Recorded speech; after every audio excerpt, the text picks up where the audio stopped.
Un hermano a través de las redes sociales me hacía una pregunta curiosa y con la cual me siento sumamente identificado, ¿no? Y me preguntaba, ¿puede Dios permitir caprichos, incluso caprichos un poco irracionales, con el fin de finalmente conducir a las personas por su plan y por su camino?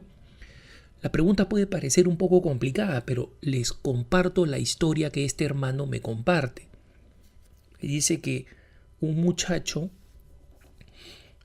católico, buen muchacho católico, le pedía a Dios insistentemente tener una novia católica, ¿no? Y finalmente encontró en un grupo juvenil una novia católica, una muy buena chica. Estuvieron de novios un tiempo, pero la relación no resultó, a pesar de que había sido una buena relación cristiana, pero no resultó. Y la relación acabó. Y este muchacho, R con R, volvió a pedir: Señor, yo te he pedido una novia cristiana, una buena novia. Y finalmente este muchacho volvió a encontrar otra novia cristiana, etcétera. Pero la relación con esta novia fue todavía más compleja. A través de esta novia, el muchacho descubrió que tenía una vocación para el sacerdocio.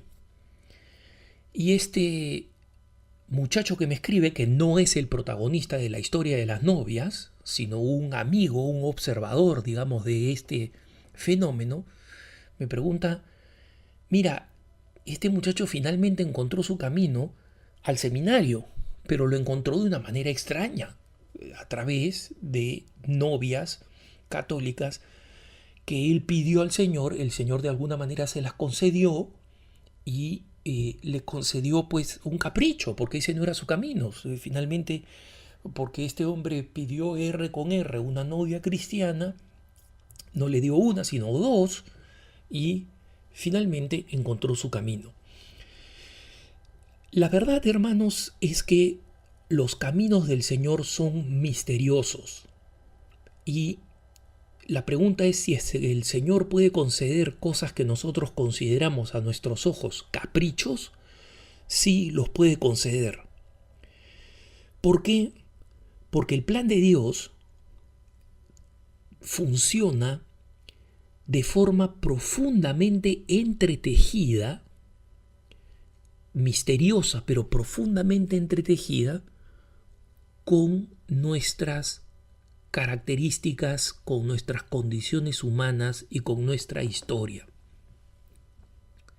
Dios rara vez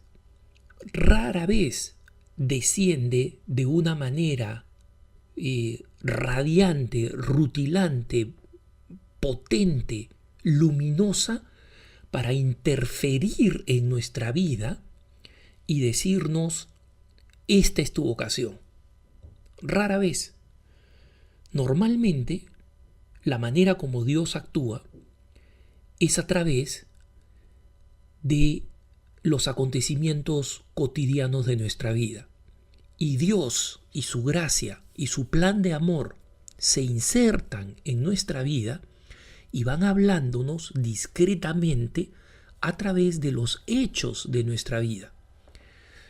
Por ejemplo, en el caso que nos cuenta este hermano a través de las redes sociales, cuando me pregunta si es que Dios permite los caprichos, me encantaría preguntarle, o tal vez entrevistar al mismo joven a quien el Señor le concedió el capricho y que finalmente, después de las novias, terminó descubriendo su vocación al sacerdocio e ingresó al seminario.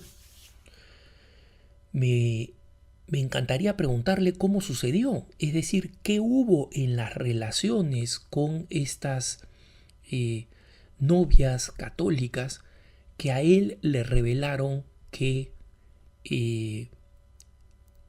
tenía una vocación para el sacerdocio. Porque la historia de este muchacho es una de esas historias que cuenta cómo se hilvana la vida de Dios y la acción de Dios con nuestra propia vida cotidiana. Un famoso poeta profundamente anticatólico, masón, italiano, pero convencido de la existencia de Dios, escribía un poema muy famoso. Giosuè Carducci se llama.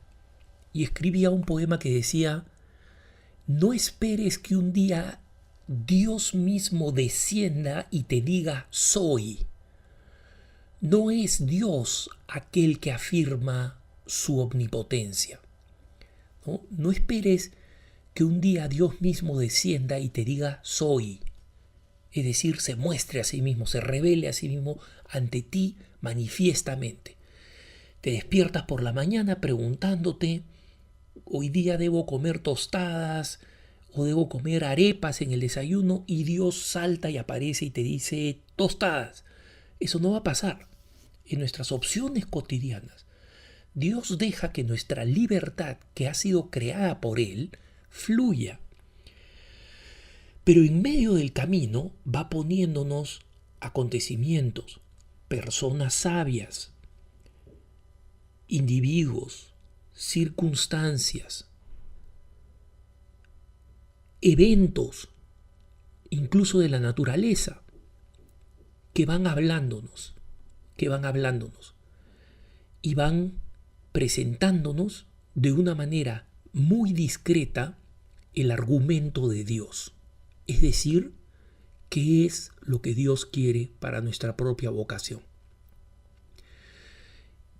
Y para todos aquellos que están contemplando la posibilidad de una vocación al sacerdocio o a la vida consagrada, les puedo decir que, o incluso al matrimonio, que es también una vocación, por supuesto, ¿no? Y están pensando: ¿es esta la persona que Dios me ha enviado? Como todas estas personas, yo también recé por una señal clara, recé por más de una señal y pedí las señales más curiosas, más extravagantes que puedan existir. Y entre todas estas curiosidades estaban cosas que yo le pedía que sucedieran en el instante, ¿no? Que comience a llover, cosas por el estilo, que cuento cuán ridículas son para que quienes las hacen o las han hecho se sientan en compañía y sepan que así es el alma humana, pues, desconfiada, angustiada, y quiere pruebas sólidas, quiere que Dios baje en persona y nos firme un contrato. Yo, por medio de este contrato, Dios le confirmo a esta persona que su vocación es tal y cual. Y eso no va a suceder. Una vez hablaba con un sacerdote que me contaba cómo había sido su vocación y cómo su vocación sí había tenido un momento muy, muy intenso de inflexión, un punto donde antes dijo no tengo vocación y después de ese momento, de ese punto de inflexión, reconoció que lo tenía, y me dijo que él, así era la historia de su propia vocación, así había sido la historia de su propia vocación, pero él, sin embargo, reconocía, con los años que tenía acompañando espiritualmente a personas que disciernen sus distintas vocaciones, a la vida sacerdotal, a la vida consagrada o al matrimonio, como el camino normal que escoge Dios no es así. Es un camino lleno de las señales cotidianas. Caminos muchas veces torcidos, no en el sentido de caminos malos, pero Dios sabe sacarnos de caminos malos. Dios sabe que determinados caminos malos por donde tropezamos, por donde nos llenamos nuestro estómago de estiércol, creyendo que eso es lo que nos va a dar vida, cómo esos procesos en el fondo nos conducen de vuelta al camino por el que Dios quiere. Y Dios respeta esa libertad, ni desea ni planifica para el hombre ese mal, pero lo permite respetando su libertad para que el hombre sea capaz de despertar en un momento y decir: deseo las aguas vivas. Como corre la sierva, como busca la sierva corrientes de agua, así mi alma te busca a ti, Dios mío. Tiene sed de Dios, del Dios vivo, como dice el Salmo. Y entonces, eso es lo que verdaderamente nos conduce en la cotidianidad de nuestras propias vidas, en los pequeños signos, en las pequeñas señales que van decantando, van reposándose en el fondo de nuestra alma y van constituyendo una certeza.